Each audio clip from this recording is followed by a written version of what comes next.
Hi everyone, those who survived, and I think I'm going to go right after this talk into very important and basic stuff, because whatever we talk, all these coins, tokens, blockchains, protocols, some ICOs, some crazy ideas, some regulations, everything is built around the simple functionality that is called tokenization. The benefits and the technology applied are for tokenizing the world around us. And I'm going to go into basics, like what it does really mean, how blockchain really created a new platform for this tokenization, and I'm just going to categorize them just to answer the questions and not to lose most of the newcomers. They think that all these tokens are from the parallel world, a completely new thing, but it's not true, and I'm going to talk about that. 2 words about me. Yes, I run the blockchain without any tokens. I run the blockchain that fundraises in a standard way, no ICOs done, and I've been in the spheres. I think I'm a latecomer since 2015, but quite ambitious as we've been implementing this trade protocol, which I'm in, decentralized auctions for the government of Ukraine with David Kiziria. He was lobbying with the T's, and we learned a lot over these years. Then I moved into a startup scene last year, and yeah, in a way, with the results, I would say that we're one of the most successful startups from the blockchain sphere, especially in this region, Eastern Europe, as we managed to win all the awards for the past several weeks, and in US, in Europe. We went to one of the greatest accelerator programs, and from a standard venture capital thing, yes, my team is quite successful into doing all that. Me personally, I've been doing what most of these people who came here have been doing, evangelism, going around the world, and you see just how many conferences I've spoken and attended for the past year. The Gordon is leading, I would say, for the past year, because he's everywhere you can ever scroll down the newsfeed. But I have my achievements as well. So the problem, and the one thing that I hate in the industry, is that when you go to the most visited website called CoinMarketCap, and you see hundreds and thousands of coins listed together, and look through the viewpoint of one single thing, as if they represent the one and the same asset, one and the same functionality, but that's wrong. This is what misleads most of the newcomers, and this is what really creates the hypes based on the expectations created out of these fields. Two things we need to agree before moving into more details is that tokens are nothing new. Tokens have existed since the beginning of, I think, the commerce. Once the people started to trade with each other, the tokens arrived. And the main functionality is to provide an identity specifically to certain assets, to represent it in a physical or digital form. But overall, the main thing is to capture the value of that certain thing.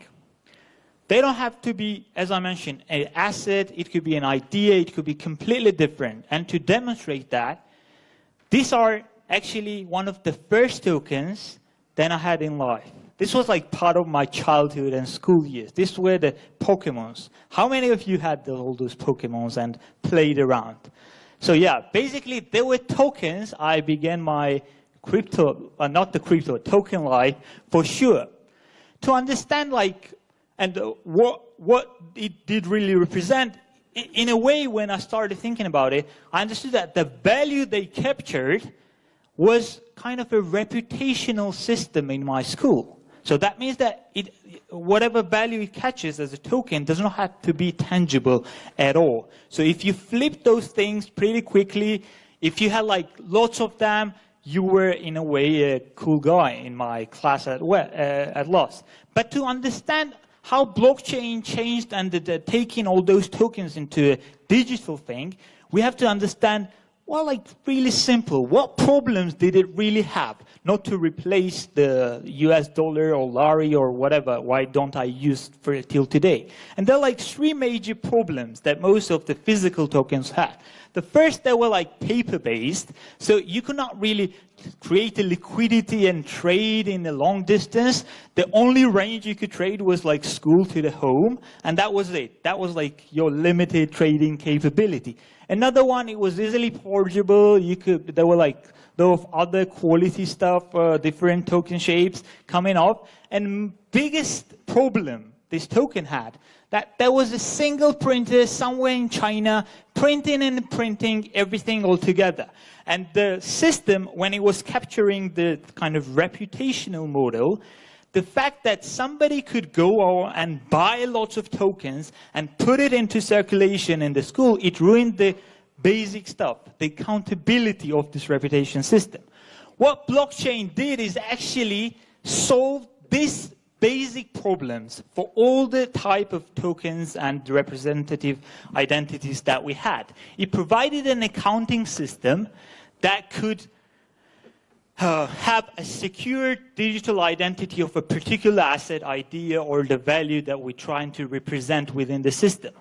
And most notably, the revolutionary thing was that it provided collective distributed I hate the word collective, that's why I left it a bit blank, but it's a distributed management system. That means that we can't be afraid of any Chinese factory printing out, and we have like transparency of accountability. And that's why, in a way, the results that we see with the ICOs and all this kind of representative tokens is that it creates a trustless system that we blindly trust on an instinct level. It decreases the friction, because it's like from any part of the world I can achieve, and decreases huge bureaucracy. And most of the things, like basic major value of entire tokenization and representation of any value in the form of a coin, is to provide more liquidity. So everything that is created now, every infrastructure that builds out, it has a main purpose to increase the liquidity. So in a way, question, will everything around us will be tokenized? The answer is yeah, most of the things. But to classify them, I'm a bit traditionalist, and I would say that there will be like three major classes we need to understand. One is the currency tokens, another will be the commodity, and third, the financial instruments such as securities. Let's go a bit in those three directions. So currency tokens, there will be like two major subcategories. One is the completely decentralized, private, unregulated cryptocurrencies that we call. Another huge achievement is going to be that we're going to have a centrally emitted digital currencies owned by central banks, or it could be, if we go like even further, it could be owned by private companies. And we're going to have this type of tokens representing either the existing monetary system, or if we go like really radical into the libertarian theory of stuff, we're going to have this new tokens backed up by commodity baskets and completely new monetary experimentations done through that. Both are good things. But in terms of, do we have a decentralized currency from the economical perspective of currency? I would doubt that. Because even Bitcoin at this point, if we consider as an equal thing to a dollar, for example, it should comply with two rules. It should be medium of exchange, widely used, which it's not. If we take the statistic, it's not the widely used medium of exchange. And most notable thing, the goods and services should be directly priced in this medium of exchange. None of this we have currently with the cryptocurrencies. So in a way, if we look what Bitcoin is from this prism, we're going to move to the second cluster, which is the commodity.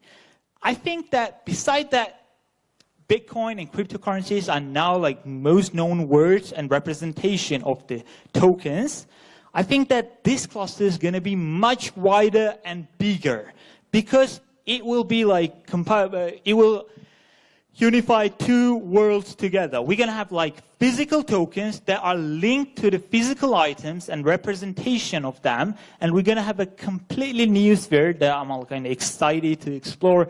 These are the digital collectibles and commodities. Blockchain, by giving this unique identity where we can trace the initial file that we started off as a value capturing item, blockchain provides us to identify this item. So this digital cluster, such as CryptoKitties, how many of you heard the CryptoKitties? I think that after Bitcoin, in my opinion, they're the best invention of the last year for sure, because it's a kind of a concept of the entirely new market that we're going to explore through the tokenization. But commodity tokens, in a way, they will always represent one token, a particular asset or a particular fraction that it was created and emitted at the first stage.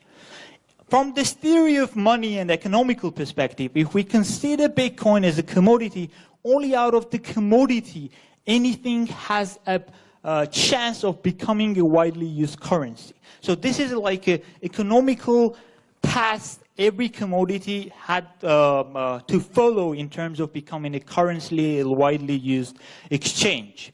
Third, of course, it's the securities.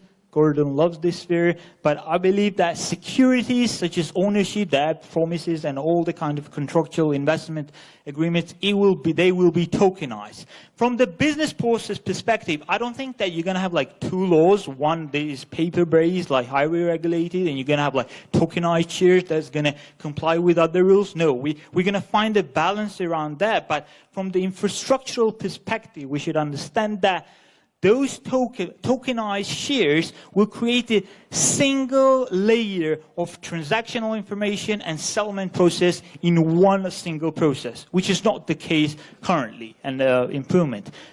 Of course, now you have the question, where is the utility tokens in this scheme? Like, where is this entire class? And I would say that if we look from the functionality and accountability perspective, there's no such thing as a utility token. So yeah, it has become a widely used thing to fundraise, but if we look from the long-term functionality perspective, how are we going to put down on our accounts and what functionality does it there, we're going to find out that every startup who in a way didn't knew and released these tokens, at some point, if they become functional, the token's going to be either used as the first category, which is the currency token for the internal exchange, such as Ethereum. Ethereum has become the internal currency of a mega distributed system. But in most of the cases, releasing your own currency within an application level, within a small ecosystem, non-infrastructural level, that's a dead end. I think that's where what's going to end most of the startups in this sphere, by not understanding that they're becoming, in a way, central banks of their internal closed ecosystems without any monetary policy to stabilize the pricing within it. And another one, if it's not the currency used for, then it's going to go into securities. It will be labeled as a security due to promises you gave to your initial investors, and it will be regulated, which is going to become, I think, the much bigger expectation and market than we have ICOs today.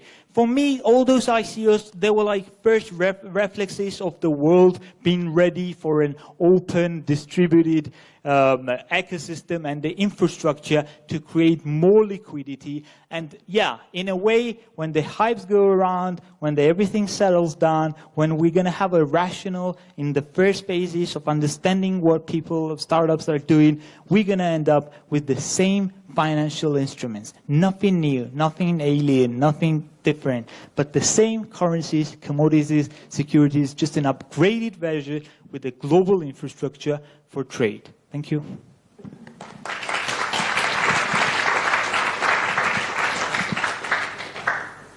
Do you have questions? Where? No questions. I was that clear? When you have a closed ecosystem or economy, yeah, but you have participants on that platform, yeah, I think I get that your position is that sort of native token to be used in there would be a currency, but do you see something representing where would you put a software license or an access license right in this category? I would put it on the collectible commodity category and into a digital asset. Because in a way, if you give a key, if you give an API call, if you tokenize something like that, it's going to be ratioed 1-to-1, right? You can't have a fluctuating price on the access of your software system. Then it's going to ruin your business model, because then this fluctuation price of a token represented some kind of service within it becomes a medium of exchange in the system. Well, the counter-argument that usually raised that is if you have an unlimited resource and need to meter access, then the price fluctuation is a good possible way of metering that access so that you don't get into what's equivalent of a DOS attack on that one resource. Technically, yes. Like having a pricing, it serves a barrier for you to have this kind of limited access to the provided service. But but one is access, but another one is the direct pricing of the services offered. Once everything I was saying becomes like functional infrastructural, you're not going to have an access problem, you're going to have a user problem. So users going to come based on the pricing signals that comes out of the software. And if you have non-regulated and stuff, it's going to send out the wrong signals and you're going to end up a nice prototype. And that's it. I mean, it's a really deep economical question. I love discussing those stuff. But this is, I think, most of the economists in the sphere would agree with me. Moreover, some good Georgian wine. Yeah, we'll continue that. Lasha, what about the dual token economies? Because the stuff what I lack in most of the projects, what I read in terms of white papers, etc., most of them don't have laid out internal economy. So there is a solution there, kind of solution, dual token economies. There are two actually things in them. One of them acts as a platform currency, stablecoin maybe, and another one acts as an investment vehicle, like token. So what do you see any perspective? I mean, because very few protocols have that system. I see exactly that framework working in the future, because if you're going to have a tokenized securities, that means you can issue the shares and the promises and ownership rights on the tokenized blockchain, like a system. But for the internal medium of exchange, you're going to use a completely different medium of exchange. It could be Bitcoin, it could be any other currency all around. I'll name Zencash and stuff, because so you're going to have a dual token economies in the future. I truly believe in that. And I truly believe in that, like most of the ecosystem applications building around, they will have to integrate multi-wallet supports from different currency blockchains, and they will provide the services of exchange. And I think like why I love this spirit, because you can provide a choice, and the choice of what medium of exchange I can choose is, like, for me, the basic idea of the entire movement. And I think that's where everything is going to go at some point. The role of the liquidity provider, like Banco, for example. Yeah, I mean, there's like a space for them as well to provide liquidity, but itself, like how we gonna, this cryptocurrencies itself as the true mediums of exchange for the services and products that's going to be offered in the future, still it's a kind of a blank idea. Nobody really knows how it could become the right direct mechanism for pricing goods and services. But it's something we need to explore, and most of the, I want economists to work into and look into that direction. That's it. Thank you.